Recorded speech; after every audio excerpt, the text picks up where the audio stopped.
सकाळर खाଇବା କିଛି ଏମିତି ହବ ବୋଲି ଜମା ଜାଣି ନଥିଲି। सो हे गाइस जय जगन्नाथ आशा करछ आपण माने समस्त भलो थिबे। तो संग माने मिनी ब्लॉगर 90 डेज चैलेंज आज होची डे 38। तो संग माने आपण माने देखुथिबे ये होची हम घर कारण मु प्रीवियस वीडियो रे कहि तो ये देखुथिबे हम घर बर्तन हमर आरन फाइ थुआइ जेबे। तो आपण माने देखुथिबे किछि दृश्य पहाड़ सबडे कारण पहाड़ मध्यरे हम गाँ। तो ये बर्तन हम गाँ दृश्य हम देखि परथिबे चारिबटे पहाड़ कारण हम गाँ रे टावर सुविधा एते नाही। तथापि आम गाँ रे रही बहुत खुशी रह कारण यही गाँव आम छोटू बड़ हो गाँव पानी पवन आमको बहुत खुशी देजी आम बहुत खुशी भी अच्छु। तो सांग मैंने सकाल सकाल मत छतुआ मिलता कारण जलखिया आम गाँव में मिले ना।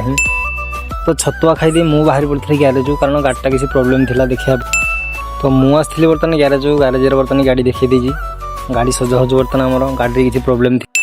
तो गाड़ी ठीक करके आसला टाइम होता 12:30 बहुत जोर भोक भी लगुला कारण घर पखाड़ ना बाध्य रुटी इपी कर खाई। तो खाई सारिकी मु बाहर थी पढ़िया कारण बहुत दिन है क्रिकेट खेल ना।